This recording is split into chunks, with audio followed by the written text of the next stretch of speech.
मस्तकात यायचे असतील तर आमचं मस्तक आम्ही पुस्तकाशी जोडलं पाहिजे. आम्ही मस्तक कुणाचं दुसरीकडे जोडायला लागलो. आणि म्हणून आम्ही हे वचन वाचलं पाहिजे. आणि म्हणून शिक्षण, what is the definition of education? एज्युकेशनचा अर्थ काय आहे?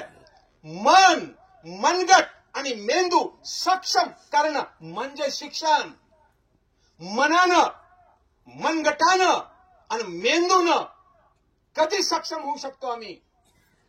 म्हणून तिकडे दासोभवनाकडे असलेले, इकडे बघायला गेलेले, तिकडे बघायला गेलेले जेवढे जेवढे आहेत त्यांना माझी विनंती आहे की आपण सगळ्यांनी ज्ञानाच्या दासोहाच्या भवनमध्ये आलं पाहिजे. कारण मन, मनगट आणि मेंदू आमचा सक्षम झाला पाहिजे. म्हणून हार्ट, हेड आणि हँड, हृदय, डोकं, हात हे सक्षम करण्याची ताकद वचन साहित्यामध्ये आहे. आणि म्हणून आम्ही वचन वाचलं पाहिजे. म्हणून व्यवस्था परिवर्तन करायचं असेल म्हणून 12व्या शतकामध्ये मठ मंदिराकडून आम्हाला अनुभव मंडपाकडे आणलं. नीट ऐका, बसवनांनी काय केलं? मठ मंदिराकडून आम्हाला अनुभव मंडपाकडे आणलेलं आहे. बसवण्णांच्या अगोदर मंदिर होते, पण मला सांगा इतिहासात बसवण्णांनी कुठलं तर मंदिर बांधलं का? बसवण्णांनी ना मंदिर बांधलं ना मंदिराचं समर्थन केलं बिराजदार सर. तर बसव अण्णांनी आम्हाला अनुभव मंडपाकडे घेऊन गेले. गाव ते अनुभव मंडप. म्हणून मठ मंदिराकडून अनुभव मंडपाकडे, दान धर्माकडून दासोहाकडे घेऊन आले.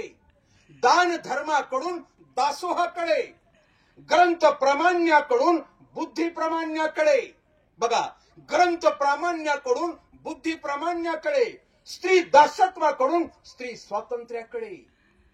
अहो, एखाद्या स्त्रीला ग्रंथाला हात लावायचा अधिकार नव्हता. माझ्या घरामध्ये मी लहान होतो तर माझ्या आईला आणि बहिणीला असं वेगळं ते घराच्या बाहेर तिथं असं ठेवायचं. लहानपणी माझा प्रश्न मनात पडायचा की असं का करत असतील? म्हणजे स्त्रीचा मासिक धर्म हा देहाचा धर्म आहे. मासिक धर्मामुळे माझा जन्म झालाय. आलं का लक्षामध्ये? तो देहाचा धर्म आहे, तो निसर्गाचा धर्म आहे, तो अपवित्र नाही, तो विंटाळ नाही.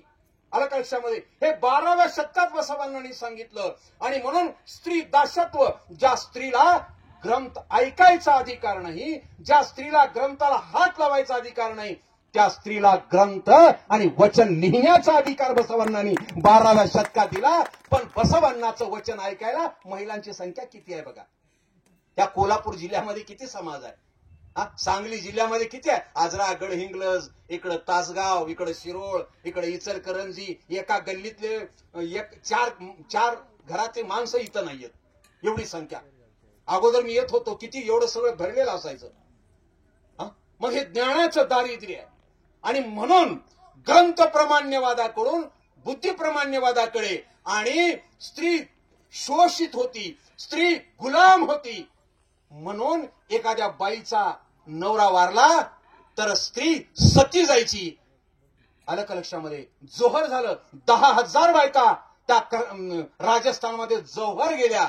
पण बसवण्णांनी सांगितलं की आता स्त्रीला सती जाण्याची आवश्यकता नाही. ती या ठिकाणी लोकशिक्षिका बनेल, अनुभव मंडपाची सदस्य बनेल, जंगम बनेल आणि समाजामध्ये प्रचार आणि प्रसार करेल. तिला वचन लिहिण्याचा अधिकार दिला. म्हणून स्त्री दासत्वाकडून स्त्री स्वातंत्र्याकडे घेऊन गेले, विषमतेकडून समानतेकडे, संस्कृतकडून लोकभाषेकडे.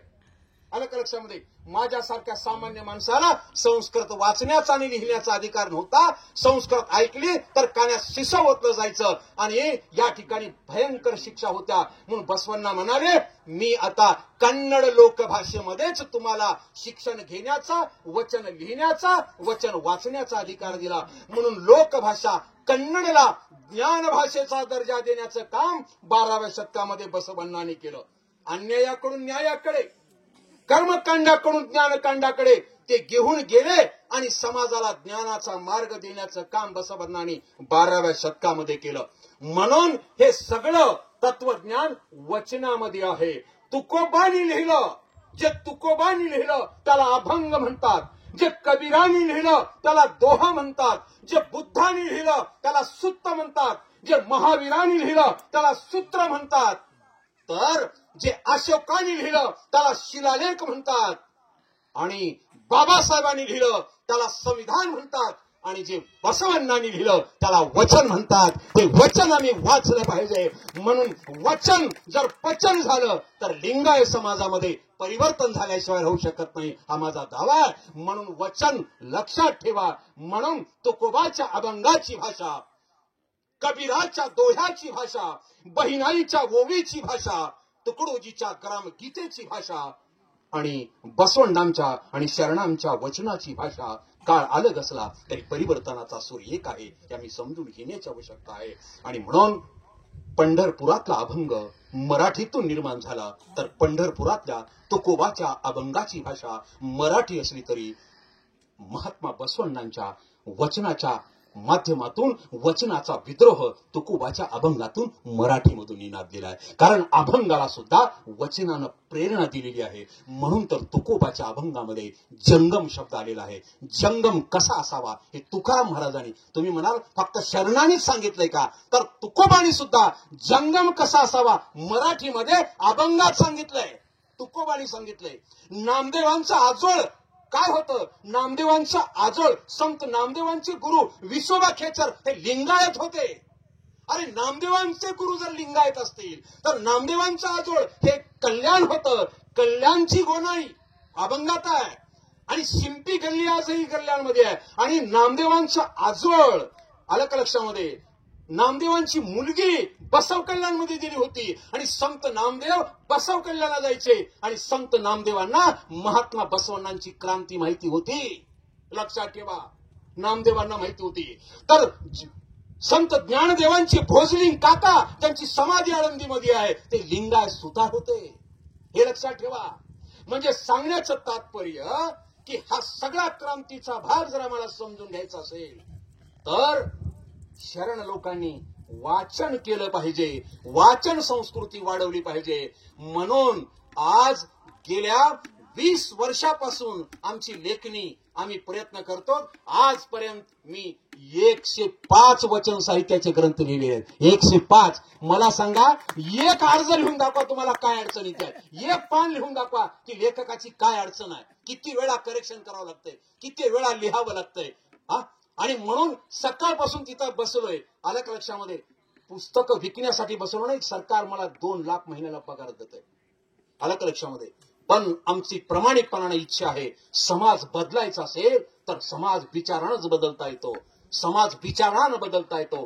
शास्त्रापेक्षाही शास्त्राची ताकद जास्त आहे. जिथं शास्त्र हातवर होतात तिथं शास्त्र काम करत असतं. आणि म्हणून हिंसाचारी माणसांचे मन सुद्धा बदलण्याची ताकद ही शास्त्रामध्ये असते. म्हणून तर सम्राट अशोकाची आज जयंती आहे. त्यांनी शस्त्र हाताखाली ठेवलं आणि शास्त्र हातात घेतलं आणि जगावर साम्राज्य निर्माण केलं. कारण शास्त्रापेक्षा सुद्धा शास्त्रावर ताकद आहे. म्हणून रक्ताचा थेंब नाही सांडता, रक्ताचा थेंब नाही न सांडता 350 जाती एकत्र केल्या आणि या 12व्या शतकामध्ये समग्र समाज क्रांती करणारा रक्ताचा थेंब नाही न सांडता त्या महान महामानवाचं नाव आहे महात्मा बसवण्णा. बघा, होतं का शास्त्र हातात, काय होतं, वचन शास्त्र होतं, वचन शास्त्र होतं. वचन शास्त्राच्या माध्यमातून लोक एकत्र केले. म्हणून तर आमची अक्क महादेवी उडगणीवरनं तडगणीवरनं बसव कल्याणच्या अनुभव मंडपामध्ये आली, सदस्य झाली, वचनकार झाली.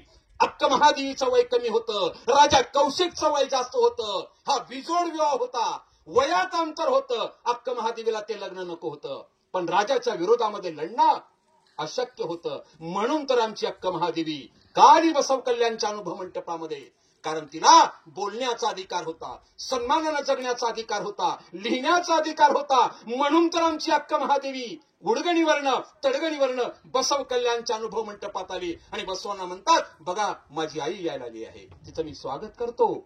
ही भूमिका त्यांनी घेतली. आणि म्हणून आमच्या अक्क महादेवीनं किती वचन लिहिले. आणि म्हणून ती म्हणते, डोळ्याचा श्रृंगार म्हणजे काय, कानाचा श्रृंगार म्हणजे काय, कानामध्ये ते काय आता मला म्हणता येत नाही, ते कानात कोरणे घालणं म्हणजे कानाचा श्रृंगार का. अक्क महादेवी म्हणते, वचन ऐकणं म्हणजे कानाचा श्रृंगार. बरोबर आहे. वचन ऐकणं म्हणजे कानाचा श्रृंगार आहे. म्हणजे याचा अर्थ की त्या काळामध्ये अक्क महादेवीने फार मोठी क्रांती केली. पण लिंगायत वैकांना किती अक्क महादेवी माहिती आहेत? आपल्या समाजामध्ये सगळ्यात जास्त पुरुषांना सांगतोय, हातामध्ये तलवारी घेऊन समाजामध्ये क्रांती करण्याचं काम पुरुषांनी केलं नाही तर महिलांनी केलंय. हे लक्षात ठेवा तुम्ही. अक्क नागम्मा हातात शस्त्र घेऊन, तलवार घेऊन वचन साहित्याचं रक्षण करण्यासाठी उळवीपर्यंत गेली. वाटेमध्ये युद्ध झाले, कत्रोलीला युद्ध झालं, गोडचीला युद्ध झालं, यमके हुबळीला युद्ध झालं, कक्केरीला युद्ध झालं, कक्केरीला युद्ध झालं. तिथं वचन साहित्याच्या रक्षणासाठी कक्काया शहीद झाले. म्हणून कक्केरी नावाचं गाव आहे, लिंगायत कक्काया समाजात तिथं जातोय. यमके हुबळीला युद्ध झालं, गंगांबिका शहीद झाली. आज यमके हुबळीला गंगांबिकेची समाधी आहे. शस्त्र हातामध्ये घेऊन, तलवार हातामध्ये घेऊन, पाठीवर वचन साहित्याचा गट्टा घेऊन बिज्जलाची सैन्याशी आमची ही गंगांबिका लढत होती. तर आमची तिगडीला शहीद झालेली कल्याणम्मा, आपला मुलगा शहीद झाला, आलं का लक्षामध्ये? आपला पती शहीद झाला, येळेहुटे शिक्षा देण्यात आली. मला लढणं मान्य नाही, मला लढणं मान्य आहे म्हणून आमची ही कल्याणम्मा जी चर्मकार समाजाची होती, हातामध्ये तलवार घेऊन लढत होती, तिगडीला शहीद झाली. आज तिगडीला तिची समाधी आहे. इंग्रजांना 2 लढ्यामध्ये हरवणारी आणि इंग्रजांच्या हाडाहाडाला पाणी पाजवणारी भारतातली पहिली रणरागिणी, तिचं नाव आहे कित्तूरची राणी चन्नम्मा. इतकंच नाही, छत्रपती राजाराम महाराजांना औरंगजेब पाठीमागे लागल्यानंतर जिंजीपर्यंत सुरक्षित पाठवणारी आणि औरंगजेबाबरोबर युद्ध करून त्याला हरवणारी केळदीची राणी चन्नम्मा ही लिंगायत होती. त्यांनी समजून घेण्याची आवश्यकता आहे. तर छत्रपती शिवरायांना पन्हाळगडावर पाठवून तह करणारी बेलवडेची मल्लम्मा आणि शिवरायांचं पहिलं शिल्प निर्माण करणारी बेलवडेची मल्लम्मा ही लिंगायत होती. हा इतिहास अनेक क्रांतिकारी महिलांचा आहे. तर अक्क नागम्मा, अक्क महादेवी, इतकंच नाही तर अक्क नागम्माला इथल्या गुड्डापूर दानम्मावरून 16 तरुण घेऊन घोड्यावर बसून वचन साहित्य उळवीपर्यंत घेऊन पोहोचवणारी ही गुड्डापूरची दानम्मा सुद्धा अत्यंत क्रांतिकारी होती. म्हणून लिंगायत समाजातल्या महिलांनी अत्यंत क्रांतिकारी अशा प्रकारचा इतिहास घडवलाय. पण आता कुठे आहेत आमच्या क्रांतिकारी महिला? सांगा, कुठे आहेत आमचा इतिहास? कुठे आहेत इतिहास ऐकायला? अरे जो समाज इतिहास विसरतो तो समाज इतिहास घडू शकत नाही. इतिहासाने माणसं घडतात का माणूस इतिहास घडवतो? अरे एखादा माणूस असा जन्मतो की नवा इतिहास घडवतो. म्हणून 12व्या शतकामध्ये महात्मा बसवण्णांनी आमचा इतिहास घडवला.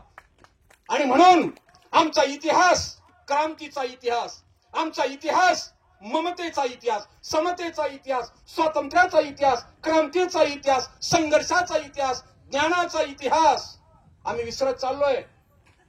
आम्ही किती सांगायचं? आलं का लक्षामध्ये? हा सगळा इतिहास वचन साहित्यामध्ये दडलेला आहे. म्हणून वचन वाचा, वचनाचे पुस्तक वाचा, घरामध्ये ग्रंथालय ठेवा. आलं का लक्षामध्ये? का? कारण घरामधलं पुस्तकच आज मी इथं उभा आहे. का उभा आहे? मला जर वचन वाचायला मिळालं नसतं तर मी उभं राहू शकलो नसतो. आलं का?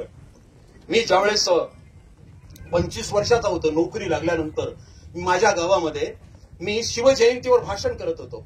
शिवजयंतीचं भाषण झाल्यानंतर मी खाली जाऊन बसलो. एक माणूस, म्हातारा माणूस आला आणि मला म्हणाला, बापू तू एवढं मोठे मोठे भाषण करतोस, पण तू ज्या समाजात जन्माला आलास त्या समाजातल्या माणसाबद्दल तुला एक वाक्य माहित नाही का? म्हणजे डोक्यात प्रकाश पडला. मी म्हणलो काय? ते बसवेश्वर नावाचा एक माणूस आहे, त्याच्याबद्दल एक बी वाक्य बोलला असतो.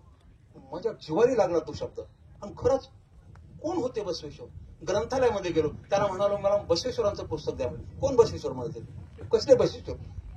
वाचायचं काय? आणि म्हणून कित्येक लायब्ररीमध्ये गेलो आणि मला एक पुस्तक भेटलं. संचार नावाच्या दैनिकानं एक पुस्तक प्रकाशित केलं होतं, वीरशैव लिंगायत विशेषांक म्हणून. वीरशैव लिंगायत विषय आहे. त्याच्यामध्ये बराचसा भाग वीरशैवांचा होता आणि काही भाग रणदिवेसर बसवण्णांच्या वचनांचा होता. आणि ते वचन मला भेटले आणि त्या वचनामुळे मी एवढा प्रभावित झालो. आणि 1995 ला पहिलं व्याख्यान मी माझ्या गावामध्ये दिलंय. आज 2025 आहे. 30 वर्षामध्ये आतापर्यंत महात्मा बसवण्णावरती 2000 व्याख्यानं मी या महाराष्ट्रामध्ये आणि आंध्रामध्ये आणि कर्नाटकामध्ये दिले. पहिलं व्याख्यान 25 एप्रिल, आणखी मला तारीख माहिती आहे, 25 एप्रिल 1995 ला किनी कद्दू तालुका अहमदपूर जिल्हा लातूर या गावामध्ये पहिलं व्याख्यान दिलेलं आहे. आतापर्यंत अविरतपणे चालू आहे. प्रत्येक रविवारी वर्षभर, तुम्ही मला लाजच नाहीये, वर्षभर. तर हा समाज आज कुठं बरेच पुस्तकं आमच्याकडे उपलब्ध आहेत. म्हणून या मुलीनं जर मम्मीला विचारलं, मम्मी या माणसाचा फोटो आपल्या घरात का? मम्मीला सांगता आलं पाहिजे की कोण होते बसवण्णा. मम्मी म्हणणार बघू पाटील सरांच्या व्याख्यानाला गेल्यावर. असं नाही जमणार ताई. आता आपल्या मुलीला सांगावं लागेल, आपल्या मुलांना सांगावं लागेल. म्हणून तुमच्या माहितीसाठी सांगतोय, महाराष्ट्र शासनानं माझी राज्यशास्त्र आणि पालीच्या अभ्यासक्रम मंडळावर संयुक्त अभ्यासक्रम मंडळाचे सदस्य म्हणून निवड केली. आणि मी ज्यावेळेस गेलो, पुढचं ऐका, मी ज्यावेळेस गेलो त्या अभ्यासक्रम मंडळामध्ये त्यावेळेस त्यांनी सांगितलं लोकशाहीची समृद्ध परंपरा कुठून सुरू झाली. मी सांगितलं लोकशाहीची समृद्ध परंपरा 12व्या शतकामध्ये महात्मा बसवण्णांनी सुरू केलेली आहे. त्यांच्याशी संघर्ष करावा लागला. आणि आता 9वीच्या राज्यशास्त्रामध्ये अनुभव मंडप हा एक धडा आम्ही ऍडजस्ट केलेला आहे. लाखो लोकांपर्यंत, कोट्यावधी विद्यार्थ्यांपर्यंत. आता तुम्हाला मी सांगालो किती आहेत, 100-200. अरे पुस्तकात आल्यामुळं आता इथून तुमच्या सिंधुदुर्ग पासून ते नागपूर पर्यंत, लातूर पासून ते मुंबईपर्यंत कोट्यावधी मुलांपर्यंत ते जाणार आहे. अनुभव मंडप म्हणजे काय, त्याचा फोटो येणार आहे, त्याच्यावर धडा येणार आहे, त्याच्यावर प्रश्न येणार आहेत, शिक्षकांना तपासावं लागणार आहे, शिक्षकांना शिकवावं लागणार आहे. आलं का लक्षामध्ये? हा भाग महत्वाचा आहे. आणि म्हणून जिथं जिथं जाल तिथं आपण ऍडजस्ट केलं पाहिजे, सांगितलं गेलं पाहिजे. आणि म्हणून हा प्रचार आणि प्रसार झाला पाहिजे. त्यासाठी आपण हा सगळा जो काही ज्ञानाचा वारसा आहे आपण सांगितला गेला पाहिजे. म्हणून संसदेमध्ये बसवण्णाचं नाव घेतलं जातं. आता प्रत्येक बॅनरवर बसवण्णाचा फोटो छापला जातो.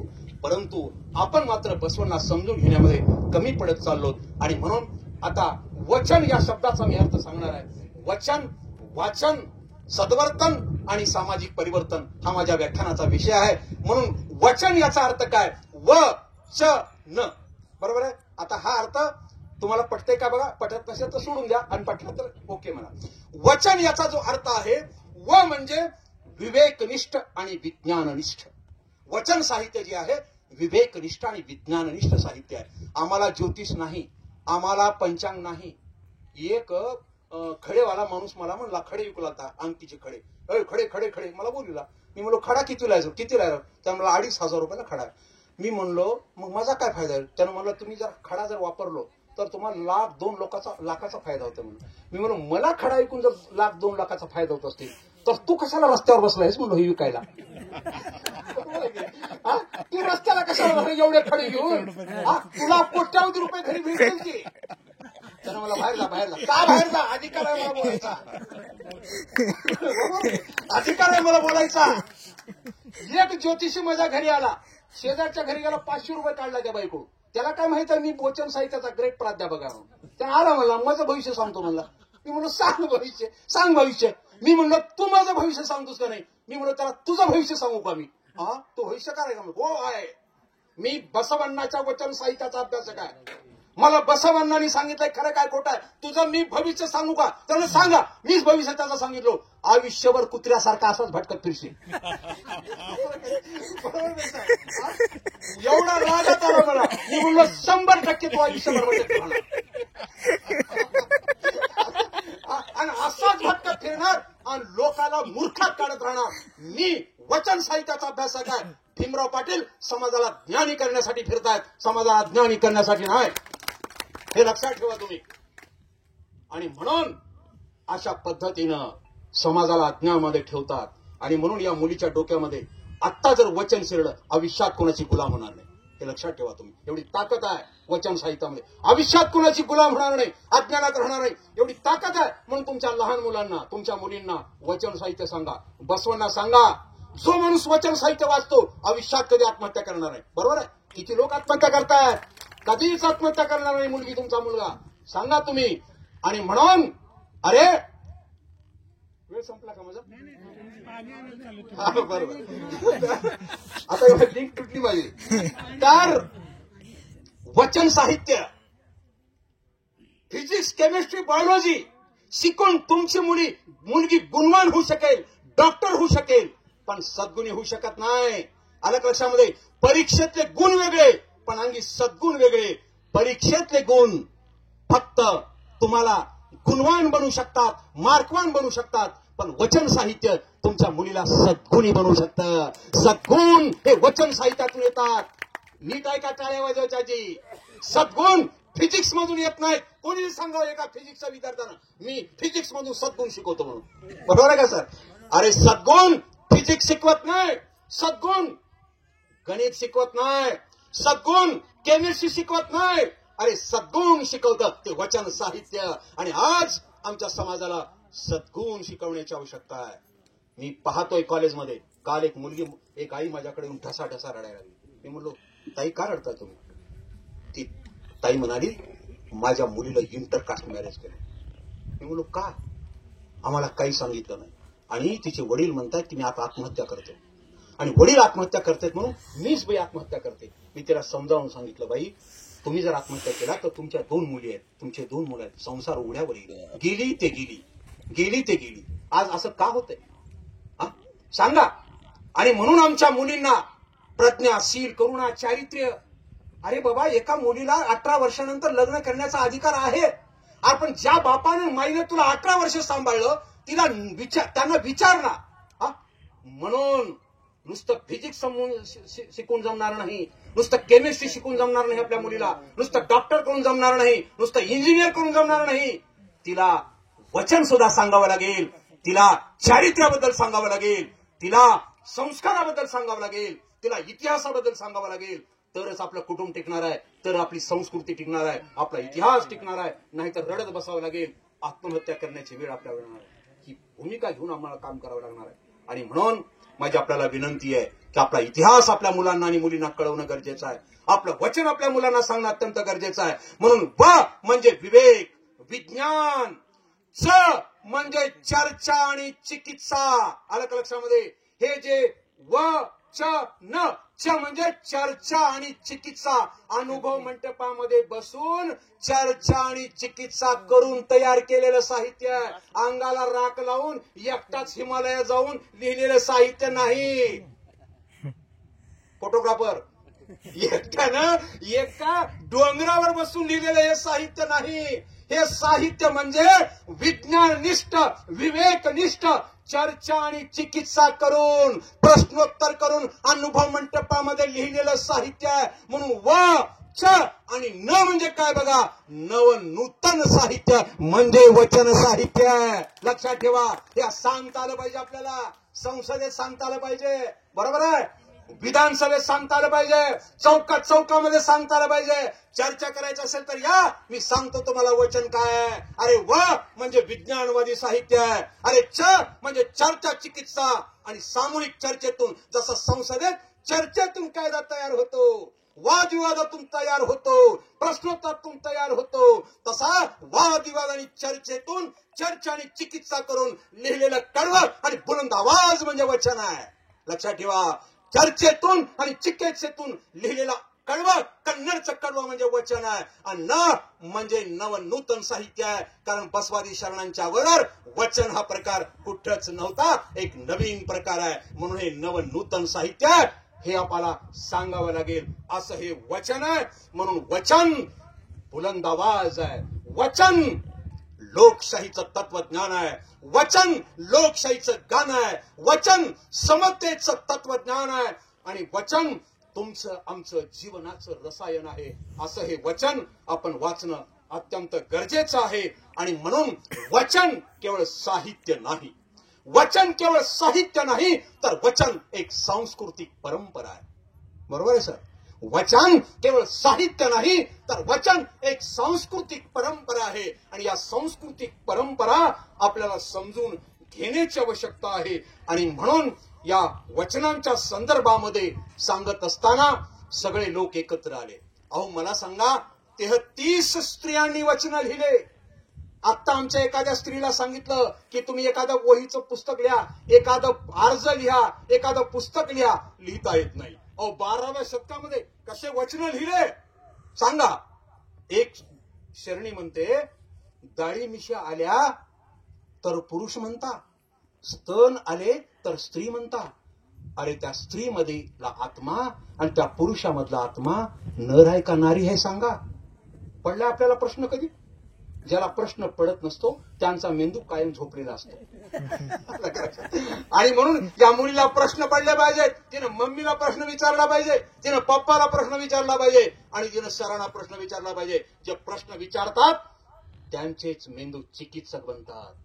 त्यांचेच प्रश्न चिकित्सक त्यांचेच मेंदू चिकित्सक बनतात. म्हणून अनुभव मंडपामध्ये अक्क महादेवी उभी राहायची आणि प्रश्न विचारायची. बरोबर आहे का? हरळा या उठायचे, प्रश्न विचारायचे आणि त्या उत्तर देता येत नसेल तर गप्प बसा, अज्ञान मान्य करा. आलं का लक्षामध्ये? अशा पद्धतीनं या ठिकाणी आम्ही चिकित्सक झालं पाहिजे. आणि म्हणून हे सगळे वचन त्या काळामध्ये कागद नव्हते.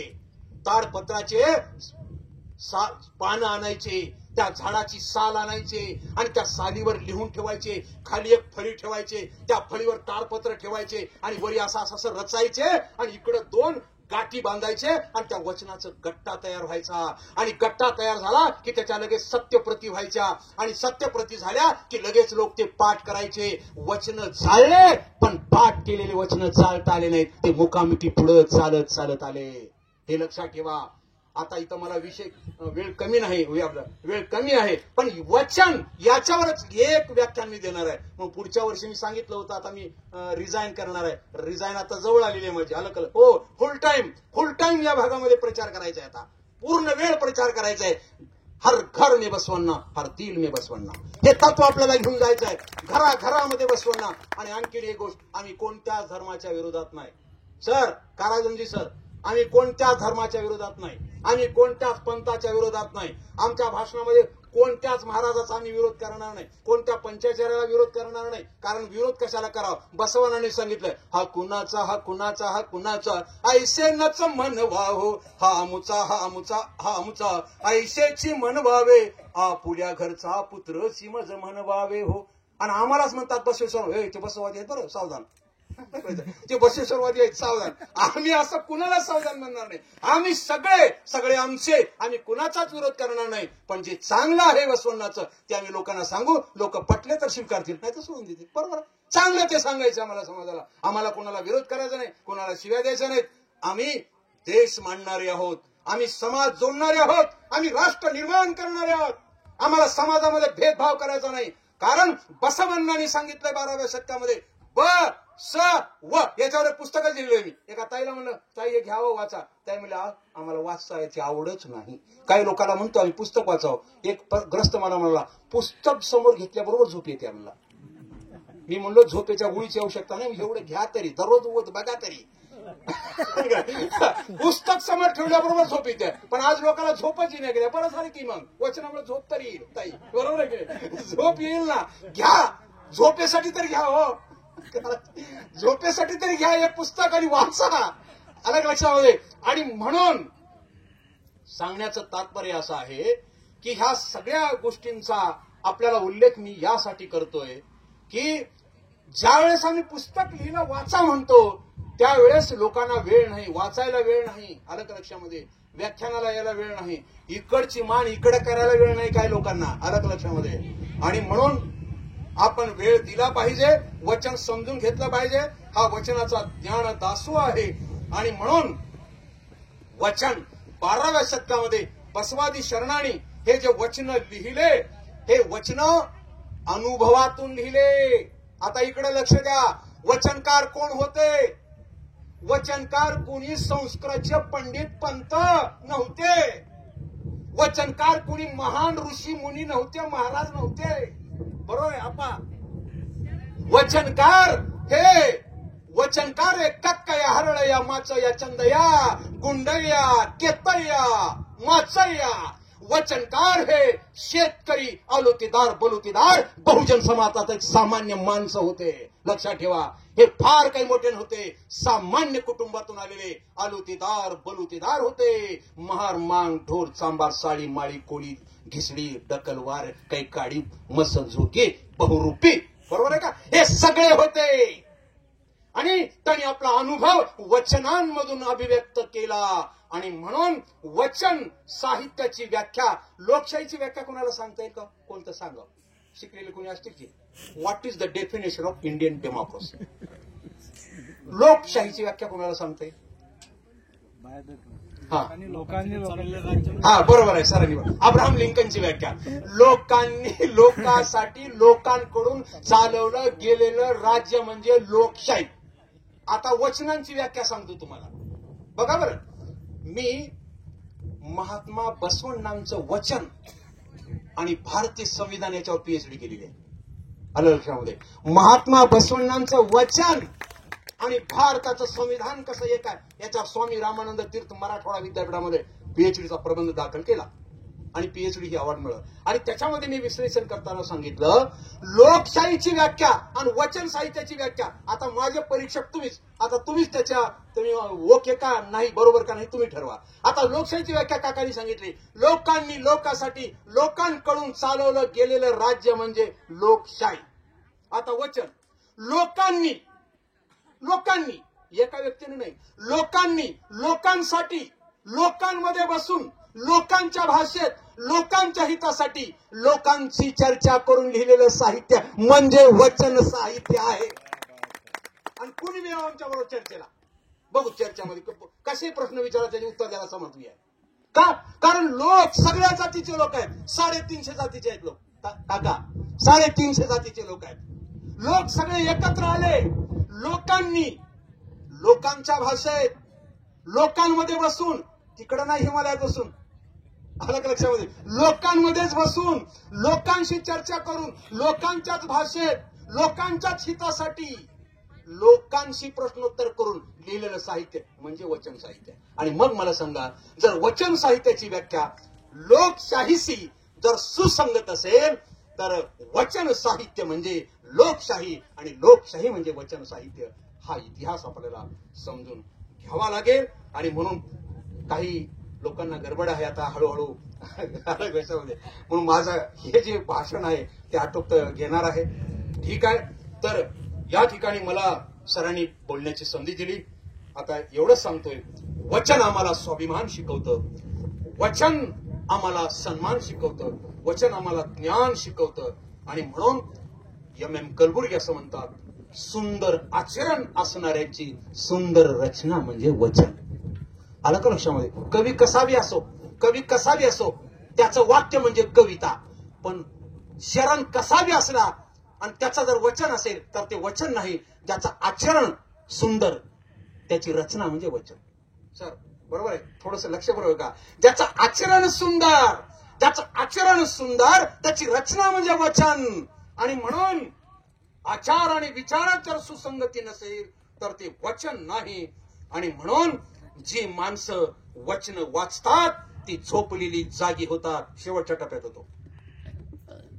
जी माणसं वचन वाचतात ती झोपलेली जागी होतात, जागी झालेली उभी राहतात, उभी राहिलेली चालू लागतात, चालणारी धावायला लागतात.